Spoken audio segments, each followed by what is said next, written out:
You're listening to Engage on Central Florida Public Media. I'm Richard Copeland, sitting in for Sharon Stone. On today's edition of Engage, we present a roundtable discussion we held last night here at the Central Florida Public Media studios. The state's Stand Your Ground law was passed more than a decade ago, and perceptions about its application question the equity with which the law is applied. We gathered 5 people from across Central Florida to share their feelings about not only Stand Your Ground and concerns of inequity, but responsible and safe gun ownership, and what they wish people knew. I moderated this discussion with Rebecca Fernandez, Central Florida Public Media's Community Engagement Coordinator. Here is our roundtable discussion, recorded on Wednesday night. 20 years ago, the Florida legislature passed a Stand Your Ground law that changed the way self-defense shootings would be interpreted.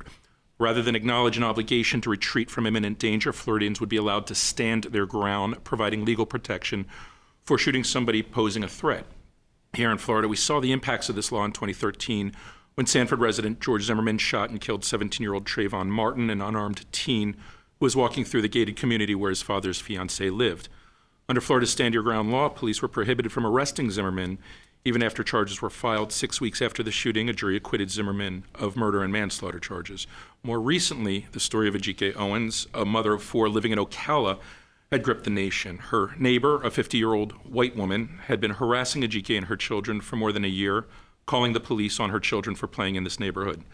The dispute culminated in June of 2023 when the neighbor, Suzanne Lawrence, blindly shot Ajike on her porch through a closed door, killing her. She tried to use a Stand Your Ground defense unsuccessfully and was sentenced to 25 years. These are 2 of many cases in Florida employing a Stand Your Ground defense. It is difficult to quantify how often this law is used because the state stopped reporting the statistic last year. Florida is just one of 35 states with a Stand Your Ground law. Analysis of FBI data indicates homicides in which white shooters kill black victims are deemed justifiable 4 times as often as when the situation is reversed. And communities that have been marginalized both legally and culturally bear the brunt of this law's inequitable application. The purpose of tonight's discussion isn't to glean information. This isn't a Q&A session. It's an opportunity to listen to different perspectives from our shared Central Florida communities and experiences. I'm here to stimulate this discussion, not ask questions. We encourage you to engage each other and ask each other questions, and to think of this more as a kitchen table conversation. Ruben Saldana is a community advocate with Credible Messengers, a mentorship program. It's a nationwide program. You lead the Central Florida Credible Messengers program. Chris Lusant is owner of Firearms Training and Consulting Security Solutions. We know Monique Worrell, state attorney for the 9th Judicial Circuit in Florida, serving as the chief prosecutor for Orange and Osceola counties. Audra Fontanez is an educator at the Elite Preparatory Academy and a faith and healing leader. And Alton Edmond, a trial attorney and founder of Edmond Law LLC, and you are a Second Amendment advocate. Thank you all for joining us. So I'm going to ask, I said I wasn't going to ask questions, but I'm going to throw this out here to get the conversation started. When did you first hear the phrase, Stand Your Ground? What did it mean to you? And what does it mean now? We'll start with you, Alton. Probably was back when Trayvon Martin was executed. I remember being in law school at FAMU College of Law, right in downtown Orlando. I remember classmates going to march in the streets and protest. And I remember watching the news and following what was happening and knowing that something seemed off, very much off about this situation. And while I am an advocate of the Second Amendment, while I exercise my right to carry for self-defense purposes, something felt wrong about the way that Stand Your Ground was sought to be applied in this particular situation when you had an adult man following a child and police on the phone telling him to stop and to let police handle the situation, him refusing to do so and somehow still escaping prosecution. In that case, I was tore up about it, and I still am sometimes, because I think about Trayvon Martin and his situation, and I juxtapose myself into his shoes. I remember when I was in high school, in the 10th grade, my wrestling coach, who was a white man in his mid-20s, about 24, 25 years old, he used to give me a ride home from wrestling practice, and I lived in a poor, mostly African-American community. He dropped me off, and as soon as he dropped me off and I got out of his truck, there were two sheriff deputies who began to question me when I got out of his truck. They said, "You fit the description of someone that was involved in, I don't even remember the crime at this time." And they asked if they could search my backpack. And I gave them permission to do so. They searched it, and then they said, "You can be on your way." But I just imagine other people in these instances where they interact with people who see them as something different than what they are, see them as a threat as opposed to a child, see them as a perpetrator as opposed to a customer who just got some Skittles and I believe some soda from a store. And I imagine that something like that very well could have happened to me. Is that an experience that any of you can relate to? Chris? Yes. I'm from New York, right? In New York, and this is not right, but in New York, road rage is a common thing. And usually in New York, if there's a problem, we step outside the car and we just go at it and then go about our day. I remember this was before Trayvon Martin. I got into it with an older gentleman, and I was 19 at the time, so I didn't really know much about the laws or anything. I just knew what I was accustomed to doing or seeing. We got into it, he brake checked me, I brake checked him. I got out my car. I remember when I walked up to his car, I'm thinking he's getting ready to get out. It was an older man, pointed a revolver out his window, and it was pointed right at my chest. And at that moment, he could have justifiably, shot me.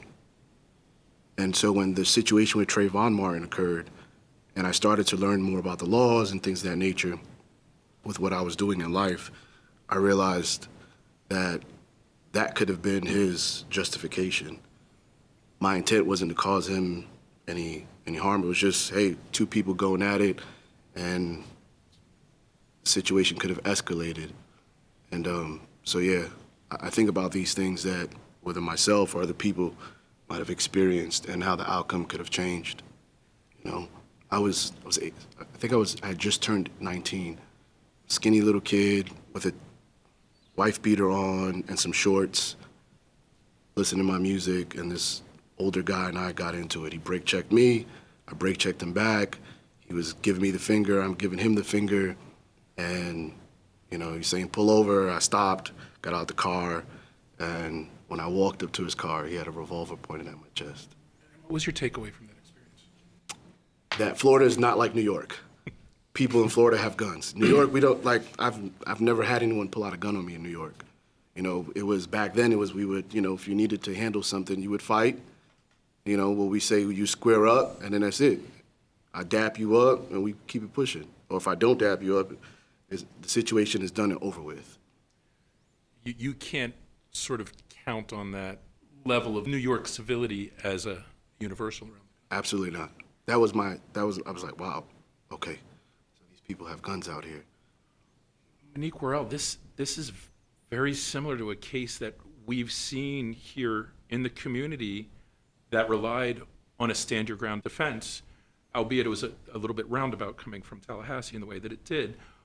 But what we've heard Alton and Chris describe are common occurrences. They are. I actually have chills listening to them because let's be real clear. Self-defense isn't the problem. I think that self-defense was intended for individuals and expanded through Stand Your Ground for individuals who are in a public place to rightfully be able to defend themselves when they are being attacked without having to prove that they couldn't get out of the situation for defending themselves. That premise by itself is fine. It's one that I think as citizens, most people can agree with and embrace. The problem is that's not how it's being applied. The problem is you have situations like the one Chris described happening where situations that used to be and should be handled with words or maybe even fists are now being resolved with guns. And instead of telling Chris, get back in your car and leave me alone, and calling him an expletive or maybe, shooting him a bird, he pulled out a gun and Chris's life could have ended that day. And what we see happening legally is that, generally speaking, like in the Trayvon Martin situation, the other person isn't there to tell their side of the story. So the only side of the story that we have is the side of the individual who used deadly force. And because the burden on the state of Florida is so great that we have to first prove by a preponderance of the evidence in a Stand Your Ground hearing that self-defense wasn't justifiable. But then if we make it beyond that threshold, go to trial and prove beyond a reasonable doubt that self-defense wasn't justifiable without having the other person there, it is sometimes difficult, if not impossible, to do. Now, the case that you're referring to, again, it was a road rage incident. And unfortunately, since I've been back in office since January, I have seen an increase in these road rage incidents that are being addressed with the use of a firearm. And this is a danger to all of us, because when you have a driver shooting at another driver, all of us who are driving our vehicles on the roadway are potentially in danger. So this isn't a Second Amendment issue. This isn't a self-defense issue. This is a community safety issue. And in that particular case, we had an individual who was driving on Colonial Drive, East Colonial Drive, on a very busy morning. And she thought that the person behind her was tailgating her and she was personally offended. He may or may not have tailgated her even closer after she said, "Get off my ass, buddy." Okay. And then she got out of her car and physically put herself in the way of his vehicle, stopping him from leaving the scene of their argument. And he decided that he was going to keep trying to drive around her, which he finally successfully did drive around her. There are differing accounts on whether or not he hit her when trying to drive away or not, but the video is clear that she was putting her body in front of his vehicle, trying to stop him from leaving. He drove around her. She pulled out her phone in a way that looked like she was taking videos of his vehicle, which I think would have been appropriate if she thought something happened that was problematic. But what wasn't appropriate was what happened next. She got in her vehicle. She chased him down Colonial Drive. When she caught up to him, she was behind him, and then she got in the right lane next to him. She swerved her car towards him and didn't hit him, and then she swerved it again and made impact with his vehicle, smashing into the rear corner panel of his vehicle. In the law, we call that an aggravated battery with a motor vehicle. The reason that that's important is because one of the exceptions to self-defense is if you are in the commission of a forcible felony, which is aggravated battery with a motor vehicle, you may not avail yourself of the self-defense as a defense. Another exception is if you are the aggressor of a situation. You may not avail yourself of self-defense as a defense. So these were two very big problems in this case. And while in most of these cases we don't have the individual who was shot to speak, in this case we had video evidence that showed where it began and where it ended. And looking at it through the lens of different individuals, because this was a discussion in my office of, is it stand your ground? Is it not stand your ground? Is it justified? Is it not justified? There were attorneys who disagreed with me. There were attorneys who agreed with me. And what I decided to do, because reasonable minds can differ on this, what ultimately happened after she rammed her vehicle into his, she provoked a response and she got one. He came out, he looked at the damage to his vehicle, he went to her car, he opened her door, and he punched her a few times. Most people only saw that video, and they were outraged at the fact that a man would punch a woman. I wasn't defending the fact that this man hit this woman, but I grew up in a house with boys. I'm the only girl in my family. I grew up with boy cousins, and while it was never allowed for my brothers or my cousins to hit me, I was also taught that if you hit them first, expect a reaction. And in this case, what happened is she hit him first and he reacted. Whether or not we agree with his reaction isn't the issue. The issue is that under the law, you may not initiate violence and then claim self-defense, and you may not be in the commission of a forcible felony and claim self-defense. Within 6 seconds, that long, of him opening her door, she shot him in the face. From my perspective, she initiated this violence because she knew she had a gun. And part of the problem with these road rage incidents is only you know if you have a gun. So if we get into it, I don't know that you have a gun. So I'm going to respond thinking that we're just going to have words. And I'm going to approach you to have words, and you're going to pull out a gun. That's not a fair fight. That's not a just fight. And that's not what self-defense was intended to impose. So what I did in this case, because there were reasonable disagreements about how we should proceed, I took it to a grand jury, the community. That's what we have grand juries for. Now, I didn't have to take this case to a grand jury because in the state of Florida, the only case that must go to a grand jury is a first-degree murder. I didn't see this as a first-degree murder. I saw it as a second-degree murder, one that arose out of a heat of passionate incident.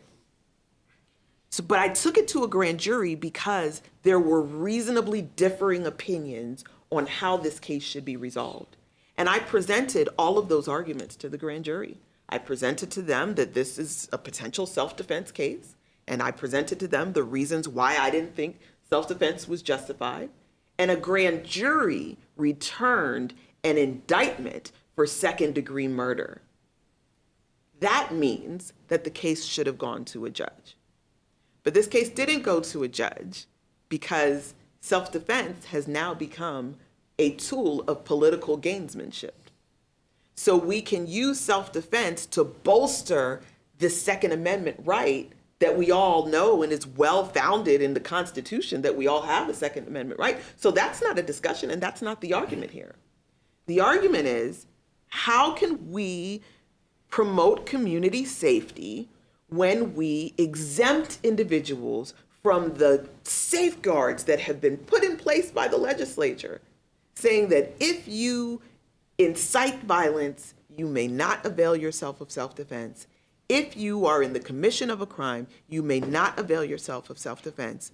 When we have politicians coming in and exempting individuals from the law and furthering the disparities that you mentioned in your opening with regards to who gets prosecuted and who gets out of it. So what happened is the Attorney General, for those who haven't watched the news in the last month, came in and said, this is self-defense, and we're going to defend stand your ground in this state, and threatened that if I did not drop the case, that I would be removed. Well, you know, when you're removed once, being removed again is not really that big of a threat. But what it would have been remiss of me to not address was the fact that when he made that public statement, he signaled to the judiciary what outcome he expected in this stand your ground hearing. And he went a step further because he also said that even if you're successful, my office will not defend this case on appeal. Now, that was a big deal because the state attorney's office doesn't do its own appeal. The attorney general's office does the appeals. So if we went to the hearing and the court went against the attorney general and sided with the facts in this case, and the defendant appealed, the attorney general would not defend the appeal and the case would have been turned over on appeal. So as the state attorney, and I know you've been wanting to jump in for a minute, so I'm going to wrap it, I had to make a decision. Do I gamble letting this lady walk with zero accountability for the murder of this man? Or do I allow her to enter a plea that provides some accountability for what took place? And they asked for a plea, and taking all of those factors into consideration, I agreed to allow her to do 18 months in the Department of Corrections, followed by 10 years of probation, with her becoming a convicted felon, knowing that with her as a convicted felon, the likelihood of any citizen in this community having to stare down the barrel of a gun held by her again would be very unlikely. Ruben, I want to toss that to you because the question came up, how does the community address this? And I feel like this, more than a lot of other policies, speaks directly to specific communities. It sends a message. What kind of message does this send? Ooh. I'm gonna side with the unpopular story probably at this table. And I pretty much decided that even before I got here, because the population that I deal with, which everybody in here deals with, hearing what everybody does now, right? You gotta protect, you gotta defend them, you gotta prosecute them when they're wrong, you gotta pray for them, and you gotta defend them if they're legally able to get it done, right? But I'm dealing with primarily, so many names for it, right? Underserved kids, high crime areas, get to the point, black and brown kids, right? Black and Latino kids. And here's the unpopular opinion. These laws, they don't apply to our kids. They don't give a damn. When I was strapped as a 16-year-old and her office, but she wasn't in office, prosecuted me for my crimes. When these shootings are going on, we just had the one in Oak Ridge weeks ago, one street away from my house where I do my gloves up, guns down, the 15, 16-year-old, Oak Ridge High School, bumps into one. You ain't gonna apologize? Nah, meet me at the basketball court, goes over there instead of fighting, he shoots him to death, right? You think he was thinking about stand your own ground law? You think he was thinking about, so from my perspective as a credible messenger mentor, teaching gloves up, guns down, which is just one of our initiatives. It just happens to be one we got legendary for because our students started competing legally in Africa and Colombia and all these other places and coming back with these belts, right, after changing their life. About boxing. Yeah, no, boxing, mixed martial arts, and kickboxing. Gotcha. And, but from a credible messenger perspective, we want to, what we call grow up, grow out, get rid of the stinking thinking, right?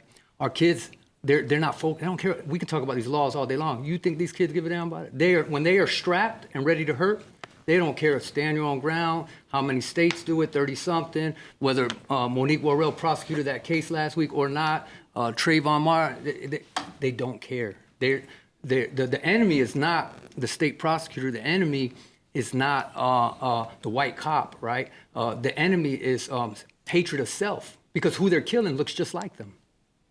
We're here on the east side, right? Where her and I grew up gangbanging 30, 40 years ago, right? We popped off at people that look like her and me, like Latinos and Latinas.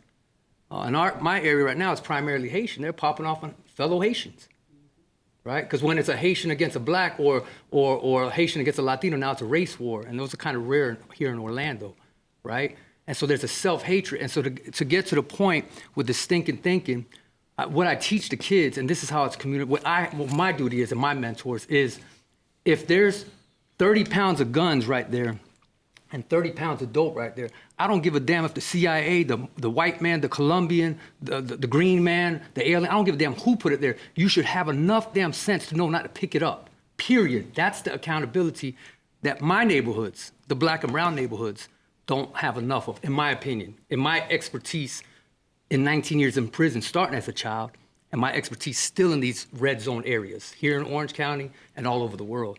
There's not enough accountability to say, I'm not picking that up. And if I do pick it up and shoot somebody, I'm not going to say it was there because the CIA is so goddamn well. I don't care if they brought it. It's not for me to pick up, and it's not for me to harm somebody that looks like me. It's probably just as poor as I am. So I can't really relate when it comes to the law. They're not talking about that. And that has not been their motive since I've been gangbanging since the 80s. That was never, what's the law? How much time am I going to get if I shoot such? We didn't give a damn. We dealt with it as it came. So I think, like I said, I'm not going to give the popular opinion about the law because to this day and back then, we didn't care about the law. We either broke it or we followed it.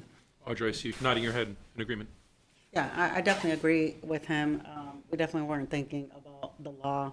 And me particularly, I don't enjoy politics. I'm not a fan of politics. I appreciate that we're protected by certain things and stuff like that, but I have a God that I serve that protects me just fine. And that's just really my stand on things is really just from a direction of love. But I agree with him that there was many times when we were growing up that, when you're broken inside, you don't really feel too loving. You don't really feel like, and you're really quick to, once you're triggered by something, you're really quick to react. So what you got is just a bunch of impulsive, sort of broken people that are losing their tempers and then they're reacting. And we're hearing more that description applied to a larger and larger segment of the population. Where do you think that's coming from? I think it's coming from just abused parents having kids and not knowing how to raise them properly, and then they're feeling, then they're getting abused, and then they're growing up and they're becoming parents, and then they're passing down the abuse to their kids, and no one's facing the fact, no one's growing spiritually. I myself was a very foolish, improperly raised young girl. I was abused as a child. I grew up in abuse. I saw a lot of abuse. And because of those things, I became abusive. And I was very, very quick-tempered in the sense where I refused to be victimized. Everything felt like I was going to be victimized. I have had a gun pulled on me several times. And the sad truth of it is I didn't even flinch, didn't even faze me. I wasn't even afraid with a gun at my face, did not scare me. I was just like, well, you gonna pull it or what? Like really, really arrogant sort of, and it's like he said, you reach a point where you just don't care anymore. You don't care, right? And the only time that I felt like caring was really my walk with God. Growing spiritually. This is why I do what I do. Praise God, he qualifies the unqualified, right? He put me in a school to help kids. I've been mentoring for like 15 years, but he put me in a school to teach kids, and I get to tell them and show them how God changed my life and turned me into somebody different, gave me a value, gave me an appreciation for life. But yeah, in certain situations like the one Monique was talking about, I really sympathize in that situation. I think that's terrible. The guy came in and he started punching her in the face and whatnot, but the girl came out and she went and pursued, in a heat of anger, she went and pursued her. She's just as guilty as he was. You know what I mean? And I could understand she's getting punched in the face, so she reacted and shot. But at the same time, she knew that she had a weapon. She knew that she had a weapon, and then he came in and was aggressive towards her, and then now it's a whole big ugly mess. You know what I mean? I do feel like she should be held accountable. Because she knew she had a weapon, she knew she had a gun, and she didn't have no reason. Why keep consistently following? And then what you got is just a bunch of angry people. You got a whole bunch of people growing up in really crap situations, and so they're taking the law into their own hands. Really, like he said, the law really doesn't. You don't think about the law. You're not thinking about the law. Neither are they. Alton, is that part of the problem? Is it a perception of multiple legal codes? And I don't mean, applicable in the courtroom, but we heard Ruben say that they don't think about these laws. It barely applies to them. I agree. I mean, I think that I represented thousands of criminal defendants, And many of them have something in common. Many of them come from communities that are underserved, that have very few resources, and that feel like their choices in life are very much limited. And when you put people perpetually in those situations, a lot of times they revert back to very rudimentary survival instincts. Kill or be killed, fight or flight. You know what I mean? And so I think it's a dangerous situation to put people and entire communities in situations where they feel completely helpless, hopeless, and even defenseless, and feel like, okay, I need to take care of whatever because no one is going to help me. No one is going to save me, not the law, not law enforcement. And so I need to handle this myself. And so I grew up in a community where a lot of teenagers, when I was in high school, I grew up, my mom was very religious in the church. And so I didn't have an opportunity to participate in a lot of the things that my cousins and friends on the football team with me did. But I saw a lot of my friends participate in the gang life and go down that road. And fast forward, over a decade after we graduate from high school, and I've had many classmates reach out to me to try to hire me to represent them in gun charges, drug charges, all sorts of types of crimes. And many of them were people that were born and raised in the same environment that I was raised in. Fortunately, I made a different choice because I had different type of guidance. I had a different type of mentors, and I had a different type of family that wasn't going to allow that. I want to say that is what supports the disparities that we discuss. Because the people that you guys serve may not know or consider the law. But this lady, she knew the law. She was very clear on the law. She understood exactly what happened next. After she shot this man in cold blood and law enforcement got to the scene, she told them, well, I learned in the class that I should ask for my lawyer, right? Your people not going to tell them that I need to wait for my lawyer. Your clients aren't going to tell them I need to wait for my lawyer, but please understand that she knew she needed to wait for her lawyer.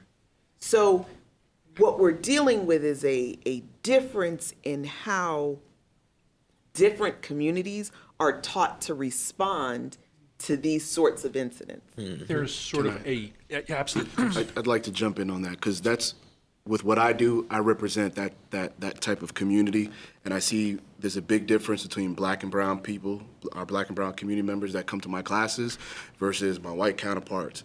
They're very well aware of their laws. They're very well aware of what they can and can't do, and they always try to, in class I get questions, well, can I do this? And then respond a certain way. I said, no, don't do that.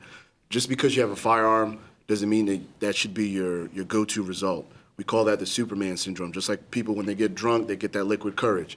Like, you have a firearm, your responsibility is to try to avoid, de-escalate. If you're put in a position where your life is legitimately threatened, not because you started the altercation, but because this person decided to commit a robbery upon you, that's a whole different ballgame. You have the right to go out and defend yourself. But we're seeing that people are getting firearms, and they're resulting, anytime a situation happens, they want to use their firearm. They're so quick to go to the firearm. They're so quick to, let's pass a de-escalation, let's not use critical thinking, because I have a firearm, I'm going to use it. It's my God-given right. Where do you think that comes from, that attitude? Upbringing, right? Privilege. Like how I grew up, I was always told, you were black and you don't need to own a firearm. That's how I grew up. My mom, the first time I said I wanted to get a gun, she pretty much slapped the taste out of my mouth. Do you remember why you wanted to buy a gun? How old were you at that time? I think I was probably 19, right? And it was shortly after the incident that I told you that I had experienced. And I was like, you know what, I think I want to, I'm in Florida now, I want to get a gun. And my mom was like, absolutely not. You are black, you don't need to own a gun. That's not for us. So that's how I was conditioned, right? Tell me more about that. It's a cultural thing. You know, growing up, you see that people who look like you don't get the benefit of the doubt. Sometimes we see these situations go left, excessive force. I remember growing up in New York, I would see how the NYPD would, some of my cousins, they were gang members. They did what they did. But what they would do is they would beat them up, take them to the other side of Brooklyn, drop them off where the Crips were, and the Crips would beat them up, and then they would come back. You know what I'm saying? That was their way of dealing with them because they were talking back to them or they didn't respect them.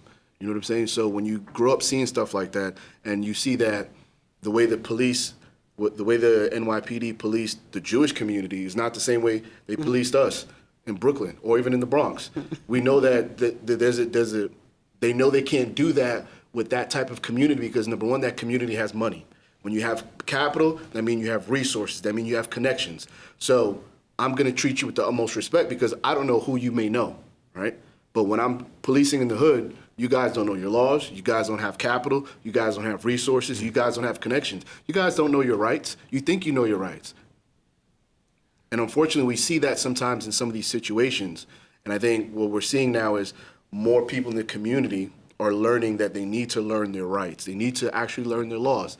That's what we do as well. We teach people that to be a responsible gun owner means you have to be cool, you have to have good temperament, you have to make good decisions, but you also have to know your laws. You have to know the right from wrong. And when you're stepping into this high liability community, it's not to start stuff, right? It's simply just to protect yourself, and that's that. Yeah, I'm feeling it, brother. I can actually give you a short story on that. I'm feeling him 100. But before the story, I would like to say I appreciate something that Monique Worrell is doing. I seen it on social media. I've actually caught her recently at a church, and we got separated. She got pulled one way, I got pulled another way. But I've been seeing her educate the kids in these communities that we are describing. The kids, which is important. They don't know they're right. I just told you my opinion is they don't care for the law. They don't know the law, right? They'll deal with it afterwards, and then that's a whole nother game. But like I've seen her, from what I've seen online, it's like pamphlets, and I've been asking her, right, as credible messengers that are also partnered up with her, office. Let her, and I never got to tell her, so thank God for this opportunity. Let us start getting, because we're in those communities, and we can reach the kids that won't show up to your classes, right? And let us start educating them on, hey, I can't tell you when I was in prison, I found out about the law as well, like the brother said when it happened, in Seminole, but I was in the college of DOC, right, in prison, but I can't tell you the amount of brothers that was in there that was like, damn, man, like I did the same thing, but I'm here because mine was illegal.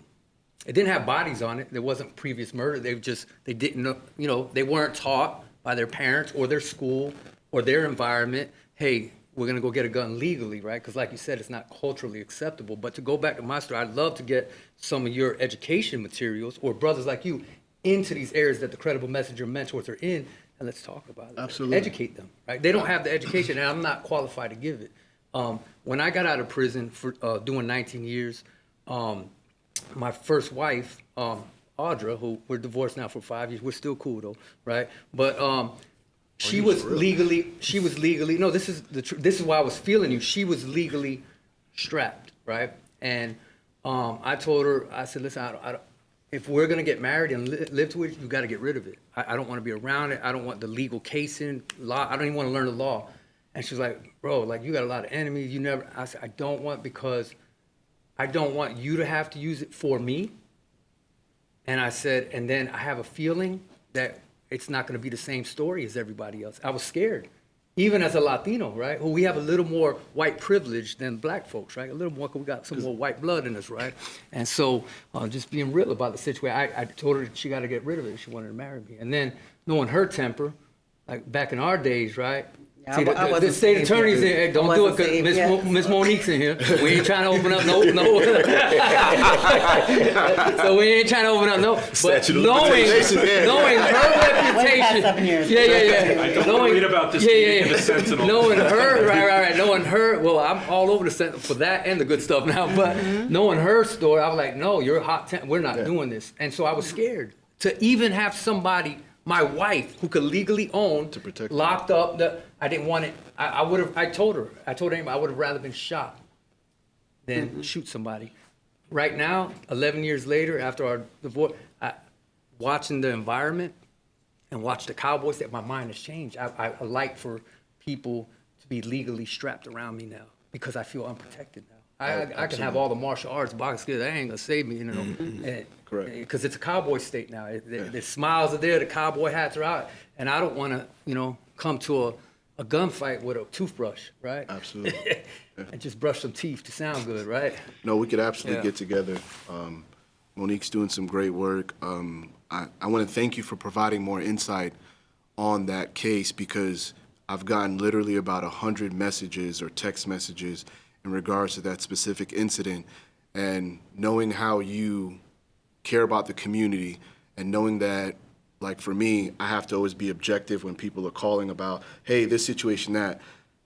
Watching the video, yes, I was frustrated. I'm like, hey, he opened up that car door, it's forcible felony, but not knowing the totality of the circumstances. Hence why people like myself, we have to be objective.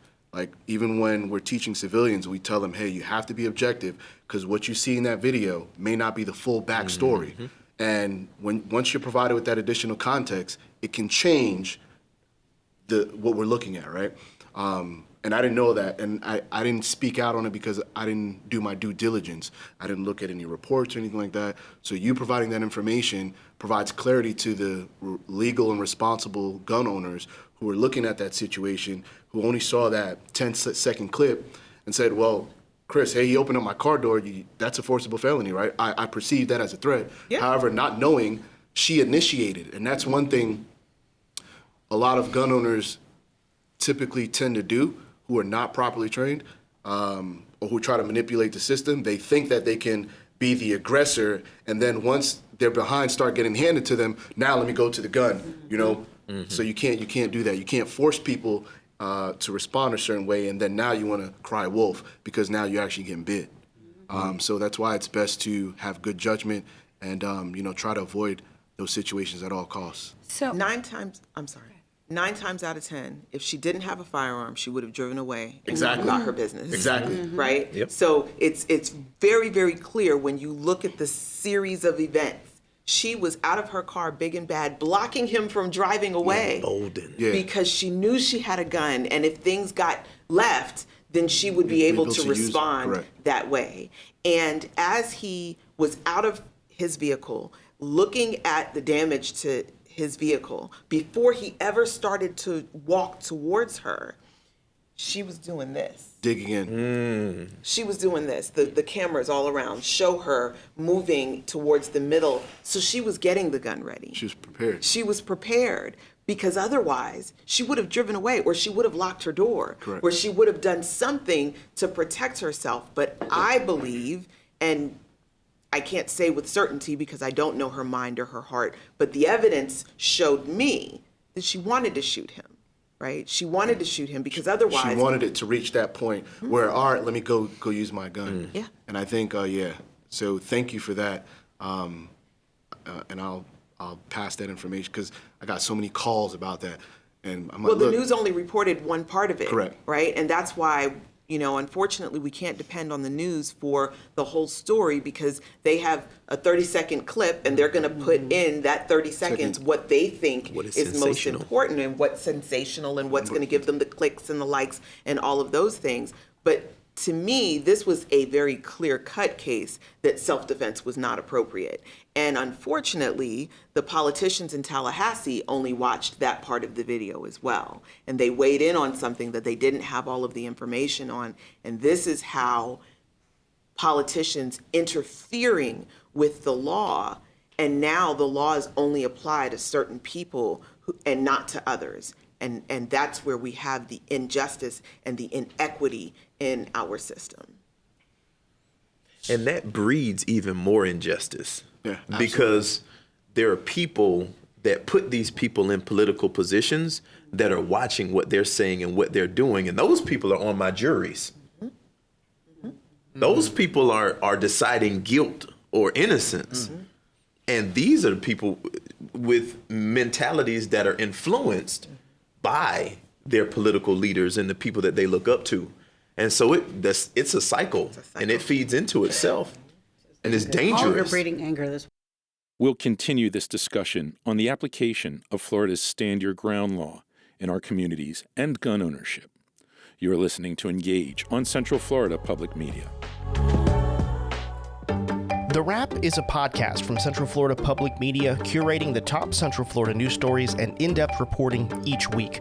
Join me, Brendan Byrne, as I bring you news headlines, deep reporting dives, and insightful conversations from the news team. A new episode of The Wrap every Friday morning. Get it wherever you get your podcasts.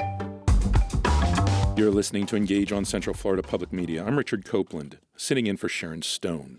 We continue our roundtable discussion, taped last night at the Central Florida Public Media Studios, addressing inequalities in the application of Florida's Stand Your Ground law. Participants included Ruben Saldana, a community advocate with Credible Messengers, a nationwide initiative matching community leaders in mentorship relationships with area young people. Chris Lusant is the owner of Firearms Training and Consultant Security Solutions. Monique Worrell is the state attorney for the 9th Judicial Circuit of Florida, serving as the chief prosecutor for Orange and Osceola counties. Audra Fontanez is a teacher at the Elite Preparatory Academy and a faith and healing leader in the community. And Alton Edmond is a trial attorney and founder of Edmond Law, LLC, and a Second Amendment advocate. The discussion was moderated by Central Florida Public Media Community Engagement Director Rebecca Fernandez and myself.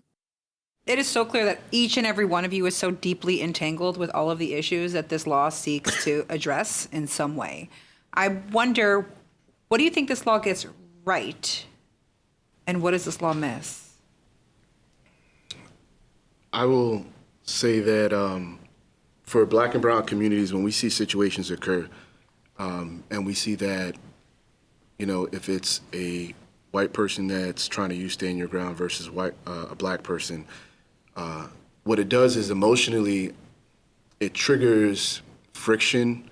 For some people, it might trigger hatred, a further distrust within the criminal justice system, because they say that if it's, we've seen in times where it's a white shooter who's trying to use Stand Your Ground but was the aggressor, they get the benefit of the doubt. But if it's a Black person that's trying to use Stand Your Ground, the system may not see it as such, right? And then they have to go through the hoops of trying to defend themselves, going through trial, and that's a financial strain, that's an emotional strain, and we don't see that law being equally applied, right? And I think we need to start the community. If you want people to have faith in the system, start applying the law equally. I agree with State Attorney Worrell in that the spirit of the law that expands people's constitutional protections is a beautiful thing. Absolutely. Right? Your right to be able to protect yourself and not have a duty to retreat. Because in certain situations, it may be inconvenient or impractical for you to retreat from someone that's coming after you. For example, if you're in your car and someone's ramming you and there's people in front of you and behind you, where do you retreat to? Can't. If you're in traffic and it's gridlocked and someone's ramming your car, you can't retreat. And so I think that these protections, the expansion of these protections, the spirit of it is a beautiful thing. I think, again, as you said, the problem is the application can be problematic when it's inequitable. And also, there's something about the state of Florida that it also exacerbates this issue that maybe some don't realize. But in a lot of states, there are far fewer courts than we have in the state of Florida. In the state of Florida, we have 20 different circuits. In New York, the court system isn't set up that way. And so we have 20 different circuits. And in Brevard County, our circuits, we probably have 10 different judges that are circuit judges that handle criminal cases. In Orange County, it's far more than that, And so in a particular circuit, you could have 10 different judges that all interpret Stand Your Ground law differently.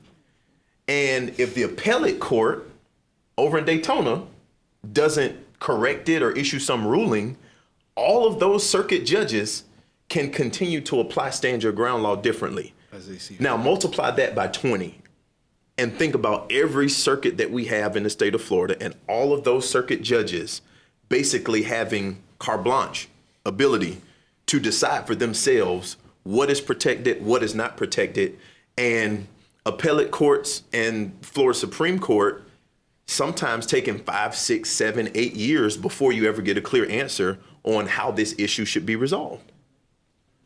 And to add to that, there isn't a lot of case law in this area, right? So as I looked at this case in deciding how we should move forward, there isn't any specific case law that says this is what it means to be in the commission of the felony, and this is not what it means to be in the commission of a felony. It would seem to me that a policy this serious would be clearly articulated. One would think, although I think that some of the ambiguity is intentional. Mm-hmm.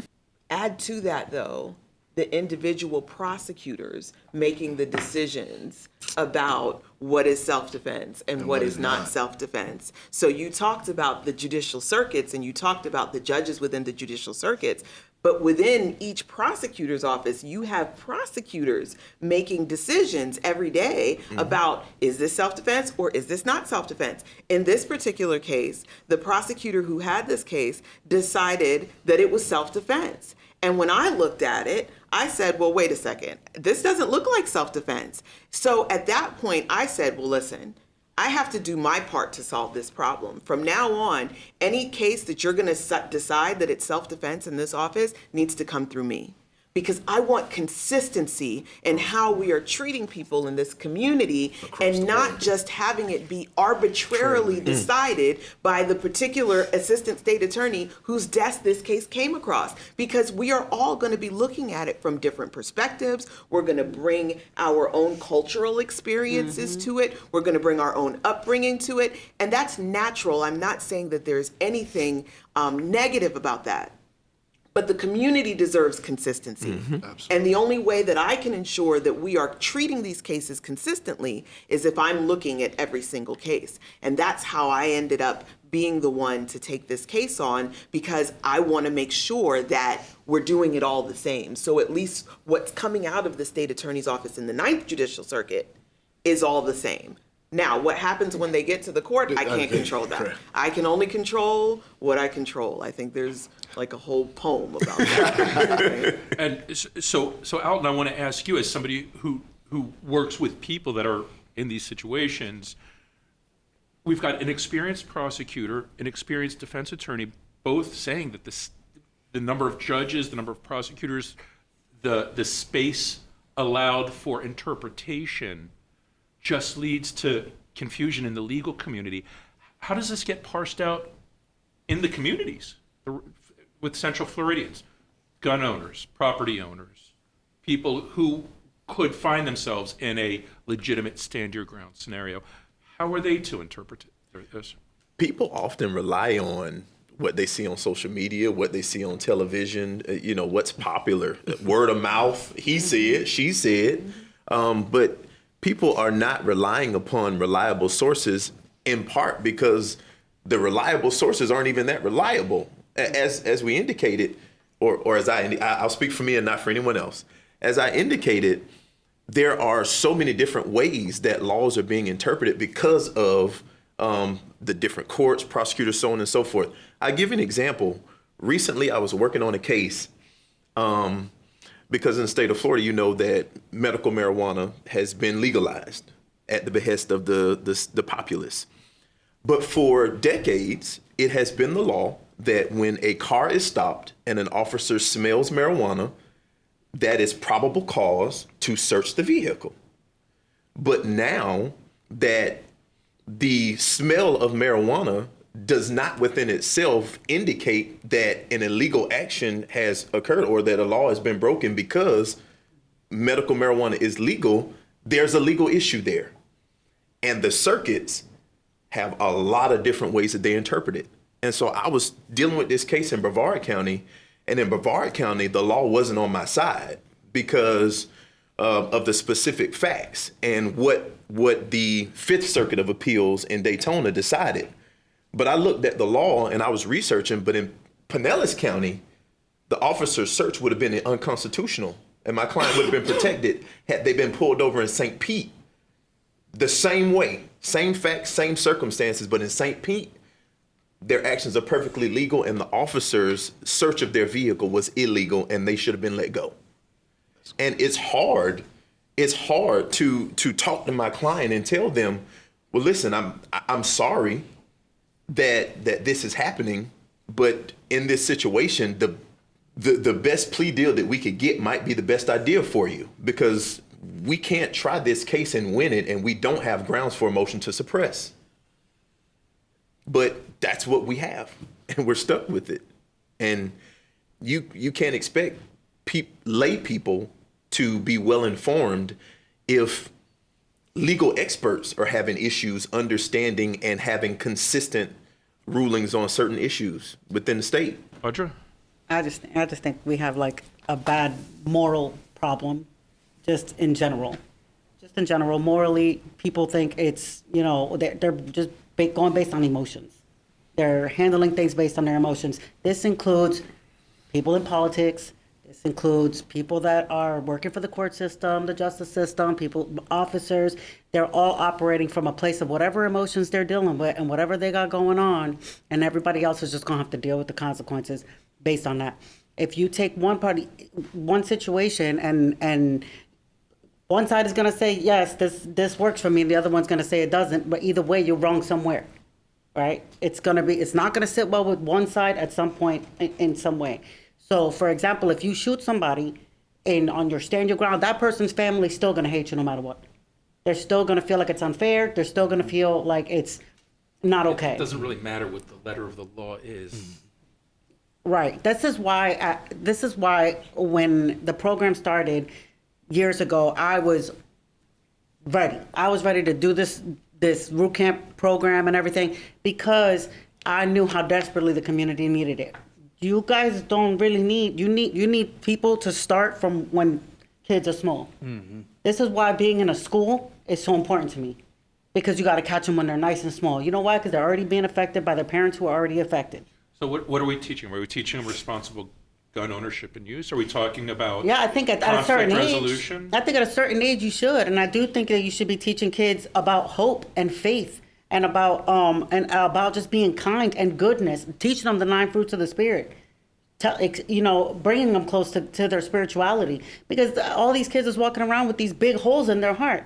Can't tell you how many kids is just looking for a mom or a dad, somebody to step in, right? So now they're just building up this anger and this hatred and this sadness in their heart to the point where they don't care, right? Now they're reactive, right? And then if they're older, they've now did something wrong, and now let's say they have kids. Now their kids are suffering because grandparents are raising kids, right? So you just got a bunch of just hurt people. And if we can start when they're young, you know what I mean? And not only that, but I feel like political parties, I feel like police officers, judges, and I feel like they need healing. I feel like they need mentors. I feel like they need somebody to turn to and say, okay, something happened in your life at some point. So, because if you have a 100% opinion about something, 100%, and you can't see the other side at all, I feel like that's very closed-minded. Everybody's looking to jump in right now. Alton, I'll start with you. To answer your question, yes, I think that you should teach responsible gun ownership to kids at a young age. Why? Because in the state of Florida, a young child can hold and use a hunting rifle. I've gone to the gun range and I've seen 8, 9-year-olds at the gun range with their parents shooting. And so if the law allows for them to hold and use a gun, they should know how to hold and use one responsibly. And Chris, so that's what I do exactly. as well. I will say this. I think it is important to teach our youth firearm safety, basic firearm safety. What we do with our youth class that we teach, we also teach them conflict resolution. It's a good thing to use a firearm under the supervision of an adult. But what the firearm is not used for is for conflicts. So yes, we talk about safety and things of that nature, but we also ask them questions because we know that some kids think a certain way, right? However, we notice when we ask them a specific question about, all right, this is your homeboy, right? You care about your homeboy. Yeah, that's my dog. I care about. Okay, cool. Now, he's in possession of a firearm, and you believe that he's not going to do anything to hurt anyone, but he doesn't know what he's doing. So now he's playing with this firearm, and then this firearm goes off and it hits someone that you care about, right? That's your homeboy, and then let's say that's your cousin or your sister. How are you going to feel in that situation, right? Because a lot of times these kids, they know who's in possession of firearms at their schools. So they're like, I ain't no snitch. However, it's about how you articulate these things to these kids. It's not you being a snitch. If you care about your dog, you know that he's not aware of what he's doing. He's a child in possession of a firearm. It is your responsibility because you care about him and everyone else to notify an adult. It's very important. So with our class, we teach them basic firearm safety because it is important, but we also teach them how to think, like how to deal with conflicts, how to deal with their emotions, and so on and so forth, to address those issues. Because Florida, firearms are the leading cause of death for our youth in this country, and it leads in Florida as well, right? Why? We have a lot of guns here. These kids need to know what to do. Don't think that they don't need to know, because guess what? When they're not with you, they're at their friend's house, they're playing with guns. Mm-hmm. And then we hear about these negligent situations that go on, and then a child gets hurt, right? So it's very important. We did fire drills in schools. We got to teach these kids about youth safety. We just saw a case this week.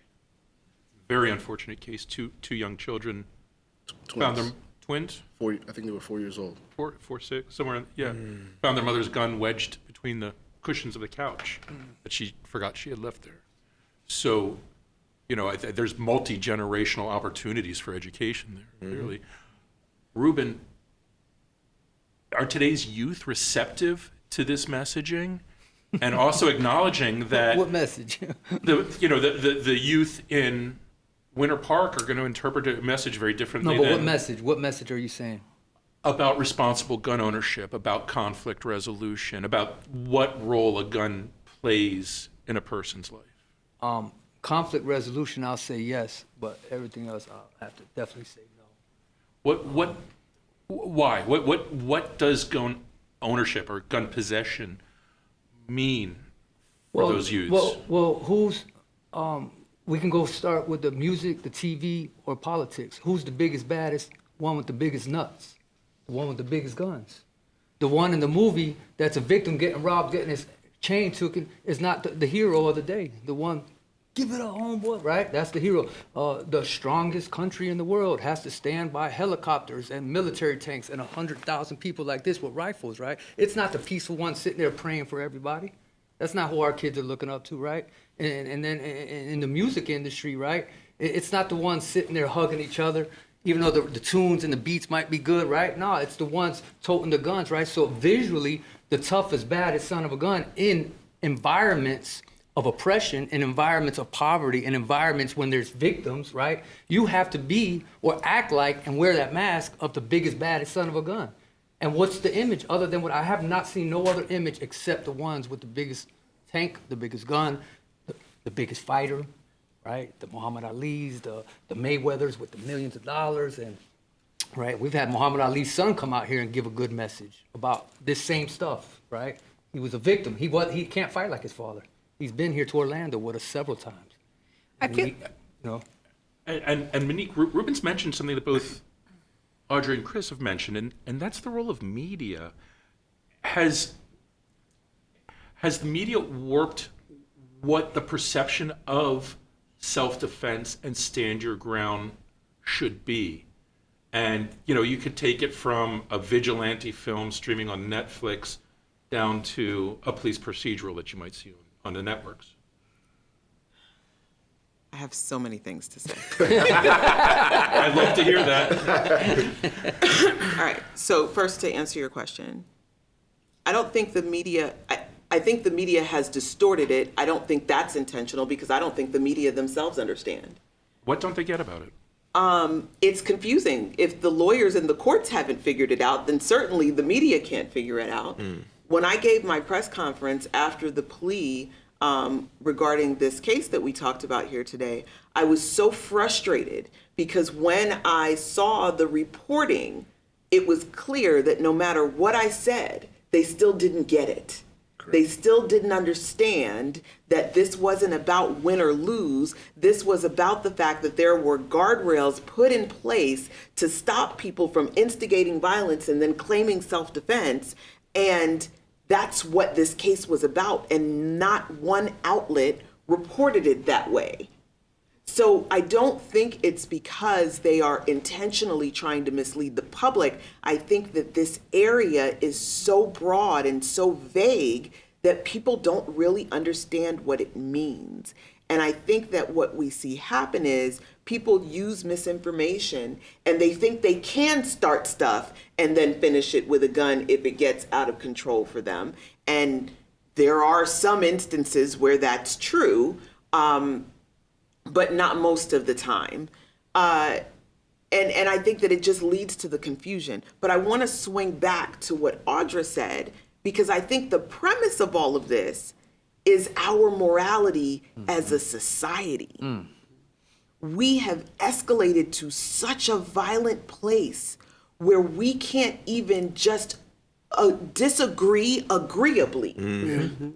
If you disagree with me, like if you go on my social media right now and read the comments surrounding the things that I've done in this last year, you would think that I have personally done something to the individuals who have come out against me, spewing hatred and vitriol towards me for decisions that have nothing to do with them or their lives. And some of the decisions which are distorted by politics or media. But everything is so hot. We can't sit down and have discussions. We can't come to the table and talk about the things that we disagree with. And yes, simple disagreements end up in very violent confrontations. And we've got to check our morality. About a lot of years ago, I was in my home and someone broke into my home and I heard my blinds shaking and I thought it was my cat. So I woke up out of my sleep, I got up, and I didn't see my cat at the window. My cat was in the bed. So that means it wasn't my cat. That means someone was trying to break into my house. I grabbed my gun, and I walked around to the wall, and I stood there. I could have shot, but I didn't want to, because from my perspective, taking the life of another human being is a last and final resort. It's not where we start. But today with, what's that video game? Fortnite and Call of Duty and all of these things, our children are learning that we shoot first and we ask questions later. And being desensitized to violence. And they are desensitized. They're completely and totally desensitized to violence. And the culture of our politics and our society embraces and encourages that cultural insensitivity. And the last thing that I want to say is that our children are having more and more guns and more violence because of the culture of our society. And as state attorney, I am having to deal with 11, 12, 13, and 14, and 15-year-olds who are not committing accidental violence with guns, but intentional violence with guns, because the soul of our country has led to violence. I have to ask a question. I feel like I keep hearing the conversation kind of come back to, in different areas, the concept of equity and inequity. Who has guns, who knows their rights, who has the information and who doesn't, who gets prosecuted and who doesn't. I keep hearing it in different places. And I wonder, how do we move toward a Florida where everyone feels both safe and seen? We have to change so much. We won't see that in our lifetime. It starts with the kids. It starts with the little kids. I don't think since Adam and Eve, for those that believe there, it didn't happen then. Cain killed Abel. Is the onus on the community, or is the onus on the variant the way that it's interpreted in different I jurisdictions. think in a perfect I don't world, think it'll we'll work. ever see it. In a perfect Yeah, world. I don't think we'll ever see. I don't think we'll ever see that change. It's hard because in a household. this nation was founded on racism and violence. Absolutely. The very core of this nation was built upon that. And you would have to tear it apart and rebuild it in order for it to be something different. There is too much to change. How did law enforcement begin? Slave catching. A lot of people don't want to. That's how law enforcement began. That's the truth. And so when we talk about the inequities and the issues here, it's a lot deeper than video games and media have a lot to do, have influence on our youth, have a lot to do with a lot of things. But we got to go down to the core, to the foundation, if we're going to talk about actually changing things that have been systemically embedded into the fabric of this nation for centuries. Framework. Ruben Saldana? Yeah, I have an interesting example. And I'm saying this with a smile and smirk on my face, but I always try to envision this, right? So let's envision right here on the east side, where we're at, east side Orlando, about 300 Puerto Ricans, right? Some of them look like me, tattoos all over them, a couple bandanas here and there, right? AK-47 strapped, legal now, we're legit, right? Walking in and out of stores, posted up on every corner, right? Then let's do the same thing for Paramore, Pine Hills, Mercy Drive. You want to talk about a change of law that'll happen overnight? So if those that don't like this law, maybe follow it and watch it get changed. Here's the example. The Black Panthers, right? So it's really the Black Panther Party of what? Self-defense, right? So what do? See, we see those pictures now, we're like, damn, those are some militant, illegal criminals. What people don't know, those pictures when you see them with them big guns bigger than my own body, those were all legal. What they did was they applied the law to themselves for the first time, and then all the laws got changed. Ronald Reagan didn't like that very much. All the laws got changed. What? Whites have been running around with guns like this for 200 years, and the black, hell no, we're going to take it and we're going to change the law. So just imagine that in Florida. That's exactly what the Black Panthers proved. It's okay for you, but it's not okay for us. That's what happened. California Right. used to be an Oakland, open carry yeah. field. When they Yeah. did that, immediately. Immediately the law changed. You Immediately. can't have a bunch of them black and brown folks walking around with guns the Exercising same this, way, right. and it is a racial thing, right? And listen, I got some racist, redneck, Nazi-loving partners too in my life. In prison, you have to get along. Everybody, because there's races, black, Latino, and whites. We have to sit together year after year after year after year. Because if not, everybody will be dead. Because it's in every prison in Florida. And so you get to know these people. And I'm telling you right now, the last thing that they would want to see is us equal to them on that type of standing. We already can whoop them. I'm not even going to go there, but I'm going to stay away from that. But, physically, Puerto Ricans and Mexicans and black, we are the dominant in the sport, like, hands down, right? So when you equal it in weapons, and I know this is, I'm coming off racist, we live in a racist world, point blank, a racist society. And it's not just here. I travel the world. It's everywhere. So I'm going to come back to you, Chris. It sounds like, among a lot of things, part of what needs to change is the narrative. How do you do that through education? We have sort of this binary perception of what Americans should be doing with guns. Either we don't see a purpose for them, or they're utilitarian for hunting, or we have a Second Amendment right that is unquestionable. So how do you teach this? How do you teach not just the responsible ownership of guns, but the responsible mental health that goes with gun ownership? I think people need to understand that you're a human first, right? Conduct yourself as such. And sometimes you can give the person all the education in the world. As humans, we have free will, right? So some people are going to just make the decisions that they make. But overall, I think educating people, understanding that, you're stepping into a realm of just self-defense, right? And understanding that just because you have a conflict with someone doesn't mean that it has to go to this, right? It needs to meet a specific threshold. What I tell people is, don't start the encounter, right? So you're not starting the encounter, check. Is this person actually putting your life in danger, right? when we say in danger, what is actually happening? In this situation that you're in right now, is it causing you immediate death or great bodily harm? If the answer is no, then all right, then what are we doing? Can you walk away from the situation? And a lot of people, the pride, the ego, they believe that, well, I worked real hard for my TV or my property. I'm not going to allow anyone to steal it. Bro, property can be replaced, right? And I think it's understanding the value of life, right? And I think that's part of the issue too. People don't value life.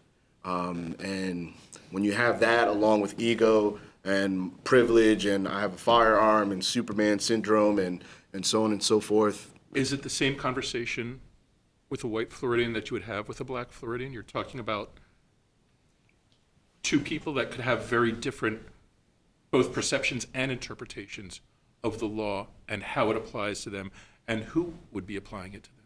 Absolutely. In my classes, we have those raw, transparent discussions, right? When I have white folks that come into the class, majority of them kind of know a little bit about the laws already. Pawpaw's been teaching them how to shoot since they were 4 or 5 years old. So they have a understanding and respect of firearms. No fear, like I've been accustomed to firearms all my life. But then when we have black and brown people coming into the classes, it's fear. It's, man, I don't believe I qualify. I don't think I should exercise my Second Amendment right because of what I see going on in our society. So we have to have that conversation. And what we do is the white folks in our class, we educate them because your life is, your shoes compared to my shoes are going to be different. So what we're doing is we're exposing you to what other people have experienced, their trauma, their upbringing, and we create that dialogue. So it's more than just firearms training. It's also, hey, I'm getting to learn a little bit about your life and what you've been through. I never saw it that way. This is my first time hearing of this. Well, yeah, you grew up in Windermere. Now you're dealing with folks in Pine Hills. Like it's different, right? So being exposed to that is important. And as both a defender and a prosecutor, do you see the difference between people that have had some level of this kind of education, this information, versus people that never just picked up a gun and walked out the door? Absolutely. What does that look like in the court, in your environment? It looks like someone who gets to walk for murder as opposed to someone who doesn't. Alton, you're nodding your head. Same. I mean, I want to say something without saying too much. I have clients that come in that are very well aware of the law and their rights. And so they will often do things to agitate law enforcement. You'll see them arguing and cursing at law enforcement. And that's usually white clients that do that feel like it's okay to be adversarial with law enforcement because they know what their rights are. When I've seen clients, people of color, lash out at law enforcement, it was usually because they were angry or upset about what happened, but not because they knew what their rights were and knew that their rights were being violated and felt like because I have the high ground and because I will be exonerated of this, I will talk to you however the hell I want to because you shouldn't be doing this and I'm going to have your badge for this. And so it's absolutely a different mindset between different people, and privilege is huge when I assess certain cases and look at the facts of certain cases. I have only once gone to trial on a battery on a law enforcement case and won. And it was a 50-something-year-old white man that was my client in the case. And he stood up to law enforcement. He said what his rights were, and it's on dash camera, part of the interaction. And that coincidentally was also the only case in which I've been able to pick a jury with more than one black person on it too. That's the only case that I've ever had where I've been able to pick a jury because the prosecutors have found a reason to always strike my black panelists when the defendant is a person of color. And so, again, it's definitely a difference, and you see it. I've seen it a lot in practice. Audra? Yeah, I actually have to agree. But me working at a school, I deal with a lot of teenagers, and we're very, very close, right? So I have this weird sort of God-given talent that they just trust me with stuff. They tell me everything, right? Teen whisperer? Right, yeah. I don't know how, but they do. They're like this. Miss Hodge, can I talk to you? Like every 2 seconds. But I find that I really do come across a lot of problems with some of the kids who are conditioned to believe certain situations, which I understand how they feel. But let's talk about some of my black teenage students. Conditioning has warped their opinion on certain situations that are the reality, right? So something may have happened and immediately they think it's a racist issue. However, myself, I know this, I know the person, I know who they're dealing with, and I know that this person is not a racist, right? But yet they're like, and I mean emotionally, really just unglued, screaming racism, and it's not the case, right? It's just the emotional. Right. And while I do agree that racism is a real thing and it does happen, but I also believe that there are many children that are affected by this to a point where they're thinking certain situations are racist and when they're not. They're just almost using that outlet, right? So I'll give you an example. I have a best friend, right? We're very, very close. And we could not be more opposite. Could not be more opposite, okay? She's, just like country, white dad, all American, diehard Republican. I can't stand politics. Like, grew up, really wholesome, awesome dad and awesome mom with a great life and a great, home. And she's super proper and she doesn't cuss and she dresses real nice. She owns the school where I work. Like, she's classy, right? Top tier according to what everybody's standard is, right? I'm just an average kid from the Bronx who went through some things, who was a product of my environment and reacted on certain things, right? So nobody understood our friendship. Everybody was just kind of like, yeah, that's what, even her kids and my kids. Her kids would be always arguing, why do you trust her? She's this, she's a loose cannon, right? But we always came back and we built a relationship, right? So we built a friendship to where she understood me of how I am because she took the time to understand me. Whereas I understood her and the way that she thinks and why she thinks that way because I took the time to understand her. And that's the problem you're not seeing right now. That's the thing you're not seeing with people nowadays. You're not seeing people being able to meet somebody that they would otherwise never talk to because they come from different sides of the world or whatever, grew up different, look different, act different, talk different, and they don't want to even give it the time of day. You have a big problem with people that are conditioned to believe certain things that ain't really the case all the time. Now we're in the homes building anger that don't need to be there. This is why I'm gonna keep bringing everybody right back to Scripture and Jesus. Do you see these conflict resolution issues with these kids? Do you see them struggling to figure out how to? 100%. They are struggling, and this is why I love what I do. Because I can intervene because this kid loves to talk to me. This kid loves to talk to me. They come from different walks of life, and I bring them to the Word. I bring them to the Word of God. What do you say to them? I tell them, that Jesus teaches us to love one another. I understand in certain scriptures there's a time to kill, there's a time to this, and there's a time to that. I get all that, and I'm for the ability to defend yourself or protect yourself. But I really do feel like you gotta teach from a loving perspective. Do you find that if you've got that opportunity to stop them, talk to them, even if it's just 20 seconds to just pump the brakes and cool down, is that effective? Do you see them respond positively? Absolutely. Is that all it takes? I see it all the time. When I'm dealing with kids. Now, when we're dealing with adults, we've got a different thing. And I don't mean to be reductive or simplify it, but do you see incidents, and I don't mean the extreme incidents, but where maybe just a 10-second breather could resolve this? With kids, for sure. But with We're adults, talking I don't about think so. Adults. Chris, as part of your training, you've talked about conflict resolution. How do you convince somebody to snap out of it, take those 10 seconds, regroup themselves? We tell people, what are you willing to lose? We kind of show them, like, when you go down this wrong path, the things that you're going to lose. What do you care about most? That's what you need to be thinking about in that moment, right?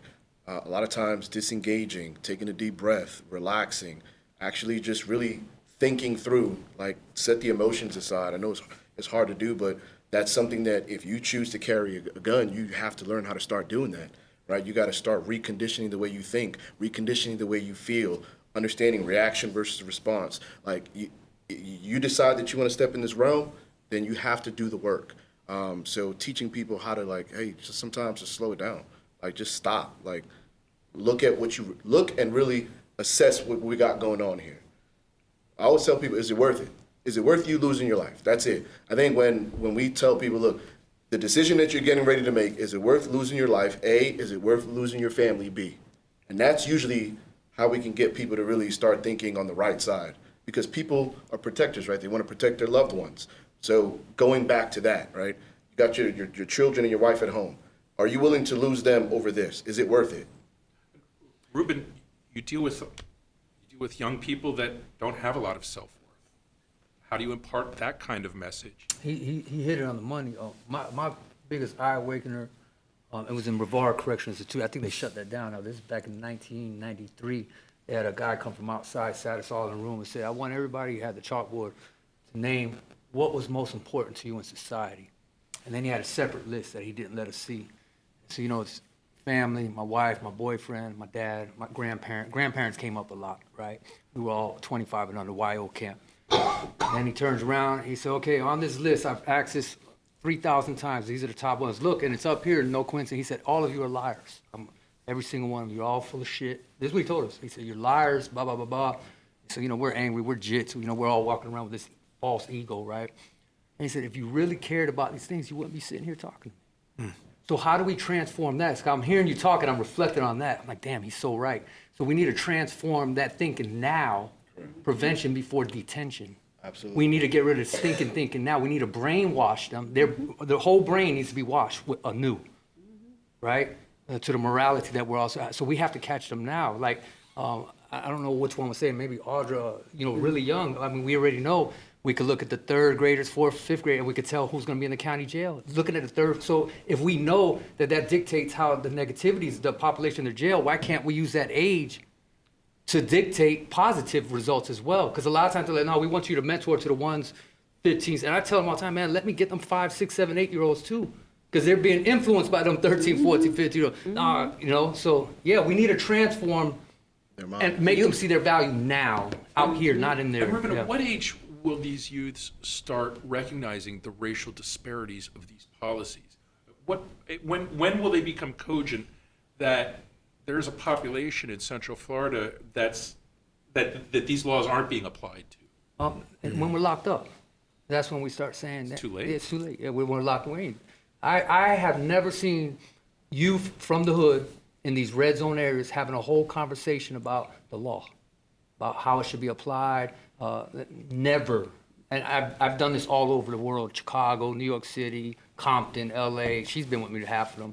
All the red zones here in Orlando, Miami. I've never seen a group of youth on their own talking about the law and how it should be applied. They know it's racist laws, right? But they don't start trying to apply it till it's too late, till we're in there. You know what I'm saying? Then, now we need the attorney. Yeah. Now we're hoping my aunt knows Monique Worrell, right? Yeah, that's how it works, right? Now, the nerdy judge up there that we were picking on, the type of guy that we were picking on in school. Now we're like, damn, boy, he's about to get that get back now, right? Yeah. So, and this is the reality. I've never seen a circle of them talk. I don't know if any of y'all, but I'm talking about these, what they call the 1%ers, the worst of the worst. I've never seen them have these kind of conversations ever. We'll conclude our roundtable discussion on Florida's Stand Your Ground law and gun ownership after the break. And we'd like to hear your thoughts on self-defense and Stand Your Ground. You can email us at engage@cfpublic.org. Or you can send us a talkback on the free Central Florida Public Media app. In the menu, select Send Us a Talkback, record your question or feedback, then hit Send. You're listening to Engage on Central Florida Public Media.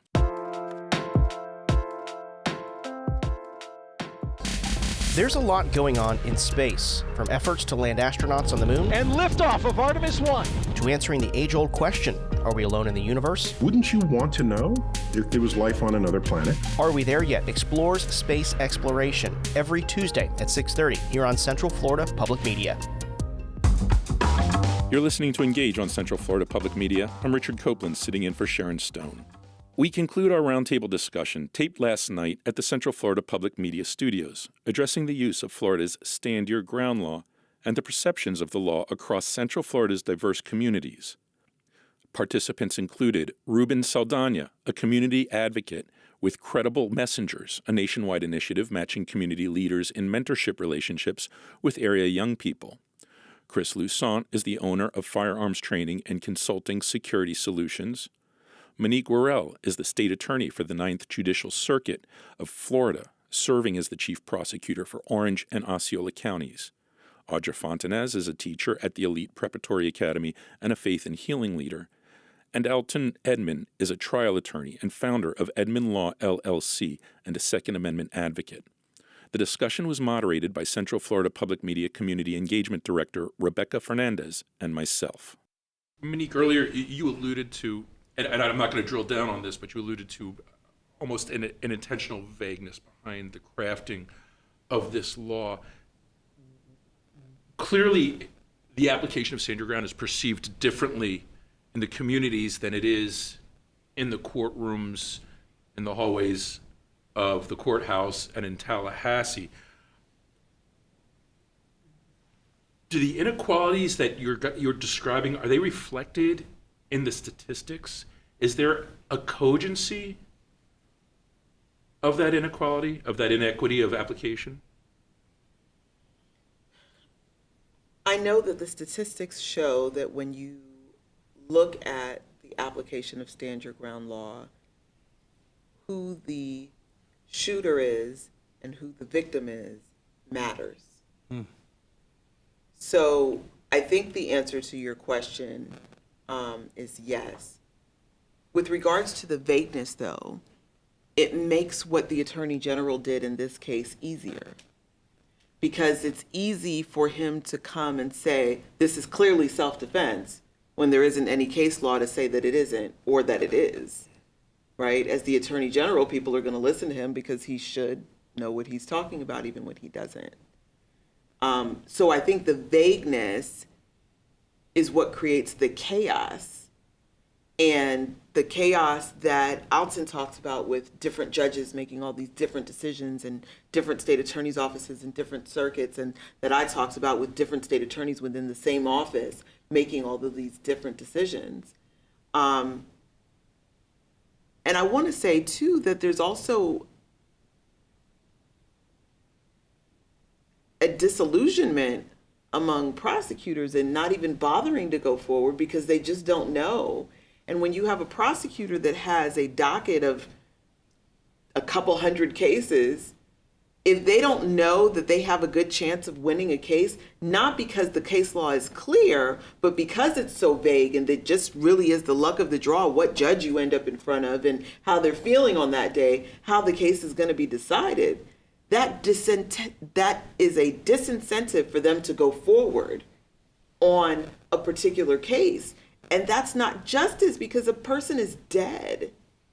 As we had the political argument about stand your ground or not stand your ground, I believe the media, the Attorney General, the defense, all lost sight of the fact that a man is dead.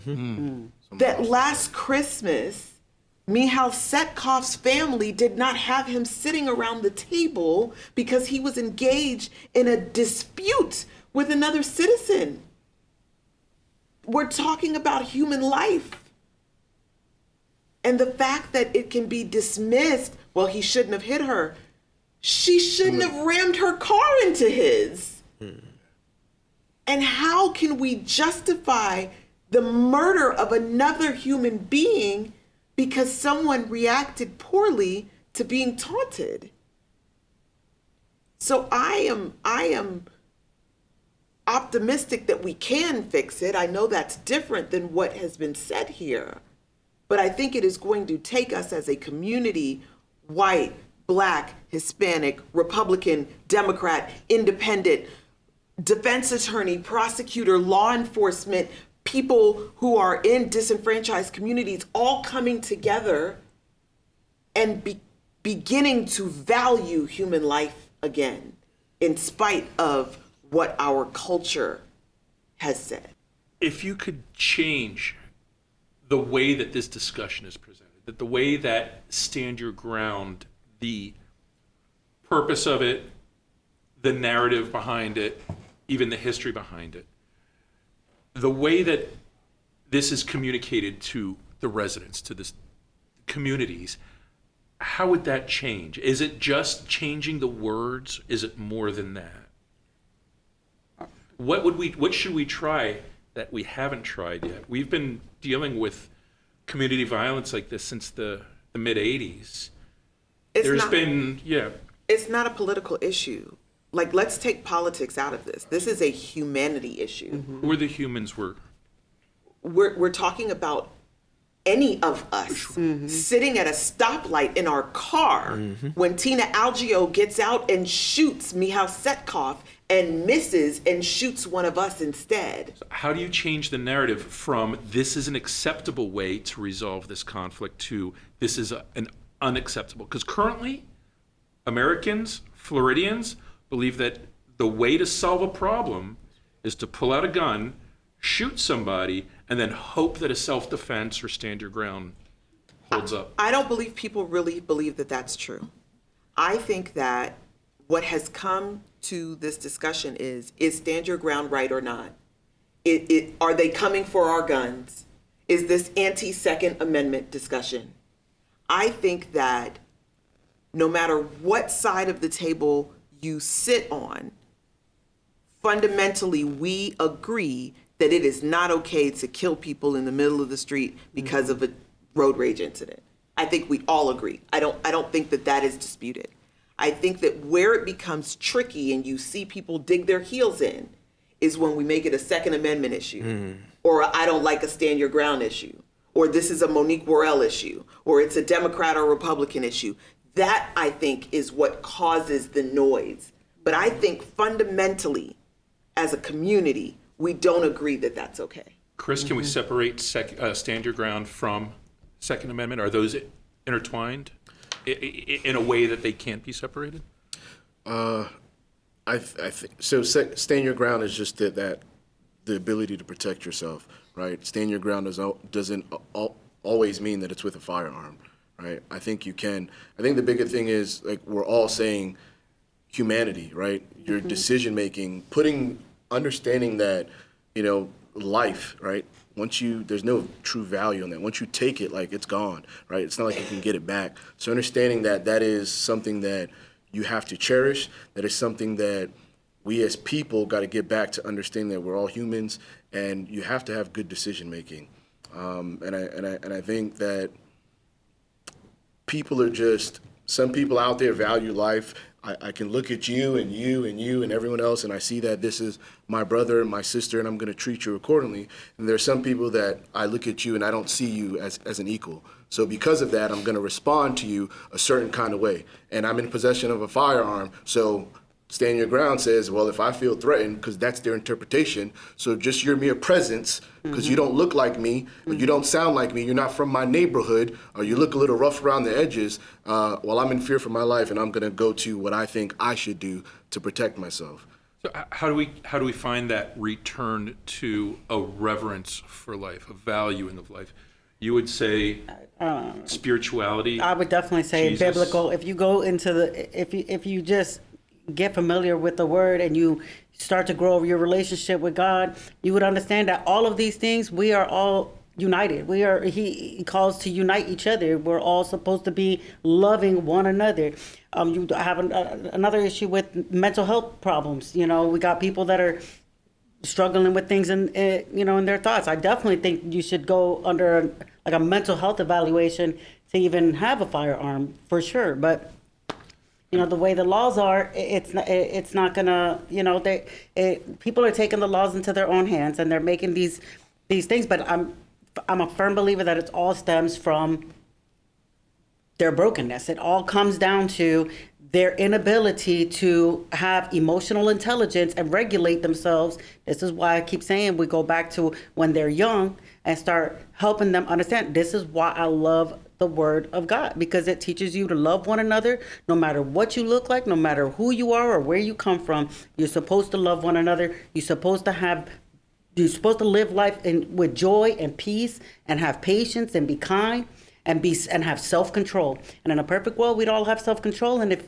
we run into a demon that's trying to take our life, and we have to do whatever we have to do, okay, but we're not living in a perfect world. And the Bible is very clear that going back to what you said, it's not going to get better. In fact, it's going to get a lot worse. And children are going to come against their parents, and the world is going to experience certain things, and people just turning on each other, being very hateful, very narcissistic behavior. And it comes from these kids that are growing up on these video games now, and there's going to be more killing, and there's going to be more mental health problems, and there's going to be these things. But if we don't sharpen them spiritually, if we keep thinking that we're not going to get touched, that's not going to happen in my house, because I'm like this well-rounded person that is, I work hard, and, I come home and I take care, and I'm paying attention to my kid and stuff. But if your kid feels lost on an emotional level, I have a lot of parents to students that think they're doing a great job, but their kid wants to kill themselves. You know who they tell? Me. You know why they tell me? Because they know that I can relate, because they know that that's something I have felt before. Because I'm very authentic, very open book with my students. So they come and they tell me, why? Because they need to be heard. They need to feel like what they're feeling is not, we're so busy alienating everyone. We're so busy pushing everybody away, trying to separate everyone, separating with color, separating with race, separating with politics. Like, me personally, I say go get a relationship with Christ and you're going to be good. And I wholeheartedly believe that.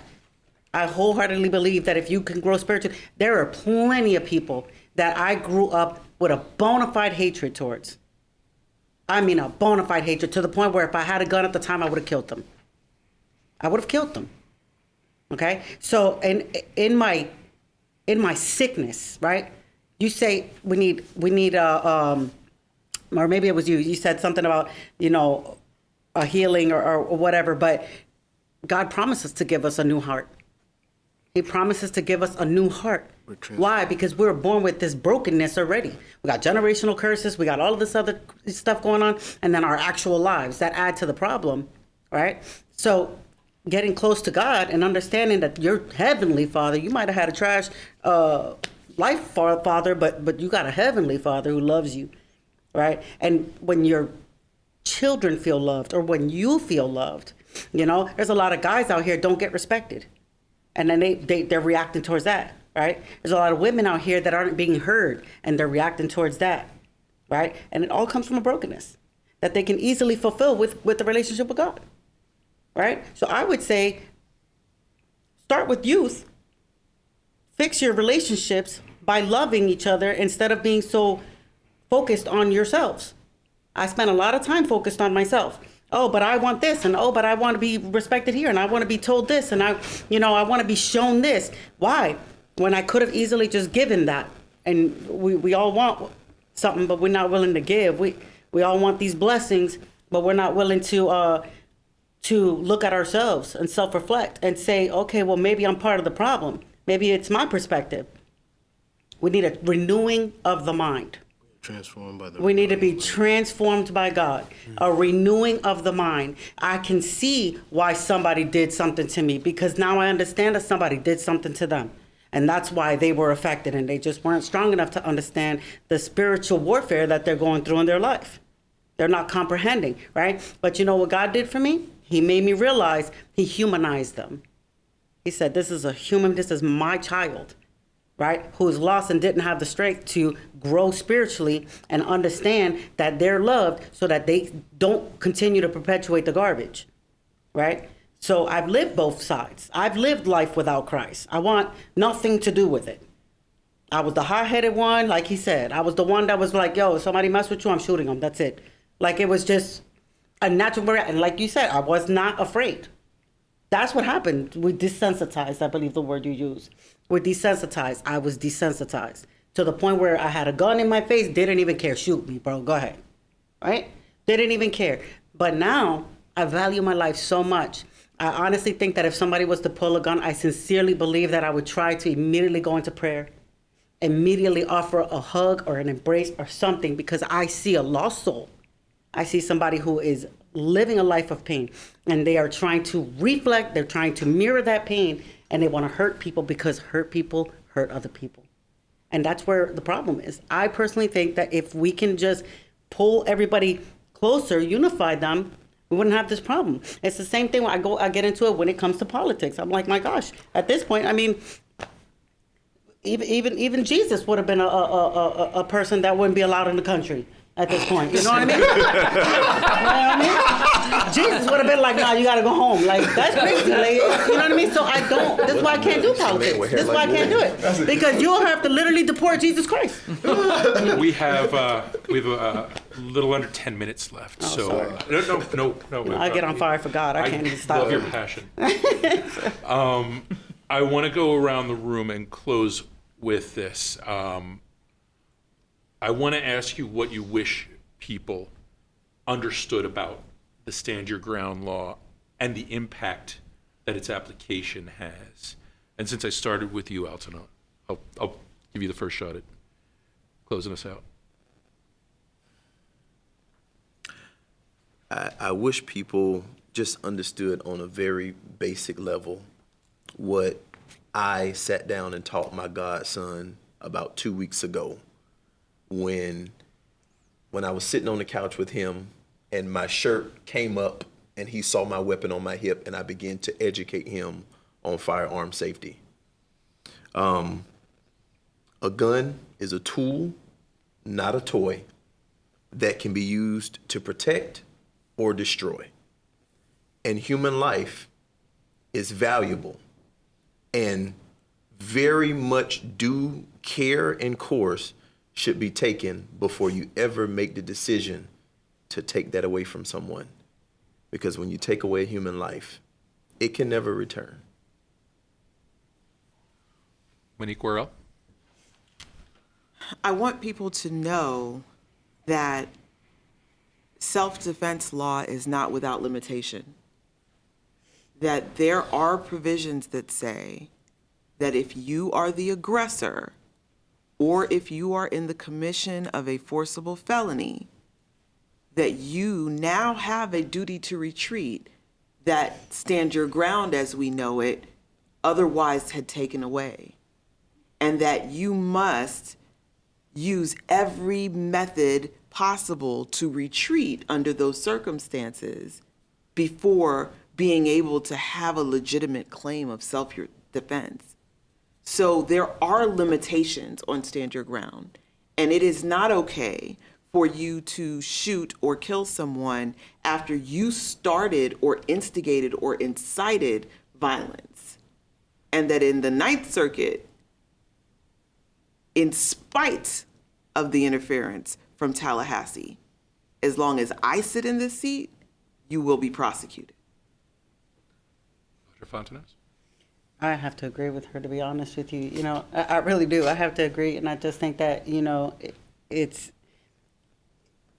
everybody's not going to follow the law the way it's supposed to be followed. And it's even sadder when you go into the system and it fails you like that, where you're not being held accountable according to what the law says. You know, you have to, like, this lady knew, like she said, had a gun and knew she had a gun. If I saw it in that way, where, you know, I don't think it qualifies for that. You know, that doesn't, to me, she should be in prison. You know what I mean? So it's not working. The law needs to have people in place that are going to put more thought into what it actually means to apply that law. Like if that's actually what happened. It seems like I don't really know what happened at that point because it seemed like they saw a different situation, because the way you describe it, it's like, I feel like it's common sense that it's not, it's not a grounds for stand your ground. So I don't know what happened there. Whoever was in place to judge otherwise, I think they need to go to court and be tried behind that. Chris Lusson, what do you wish people understood about Stand Your Ground? Primarily, number one, just because you can doesn't mean you should, right? I always tell people that just because you can doesn't mean you should. Understand, like I said earlier, what are you willing to lose? You know what I mean? Stand your ground doesn't mean that you go out that it gives you the ability to start something, and then now I want to protect myself. True protection is you try to avoid the situation at all costs, right? True protection is you leave your ego at the door because you know what's more important. I want to make it home to my family, right? And going back to, again, I reiterate, just because you can doesn't mean you should, right? Treat people accordingly, right? Understand that stand your ground is for when your life is truly in jeopardy, not because you started the altercation or you put your life in jeopardy by your own means. It's understanding that, once you take a life, that's it. You know what I mean? And there's cons to that, right? There's things that will affect you negatively and your family. So just think of that, right? Just because you can doesn't mean you should. Treat people accordingly, have a good heart, and try to avoid the drama or the nonsense as best as possible. Ruben? I'm not going to say people, I'll say the population of kids I deal with, youth from 5 to 25. I would love to have like a bucket in the middle of this table and have them put all their phones in there and force them to be part of these conversations. First to listen, to learn, to educate themselves, and then I love hearing them talk afterwards and have their own circle. And then we could sit back and we could shut up and we can listen, and then we can address what their real concerns are. They just need to be educated, and they're not being educated. That was our roundtable discussion recorded last night at Central Florida Public Media. This is a conversation we'd like to continue with you. We'd love to hear your feelings about Stand Your Ground and the way you see it impacting your community. You can connect with Engage via email at engage@cfpublic.org, or you can send us talkback on the free Central Florida Public Media app. In the menu, select Send Us a Talkback, record your question or feedback, then hit send. Join us next Thursday as Engage looks at innovative techniques being cultivated to identify and treat dementia. You can hear an extended version of this conversation at our website, cfpublic.org. I'm Richard Copeland, sitting in for Sharon Stone. Thank you for joining us. Stick around for All Things Considered following NPR News.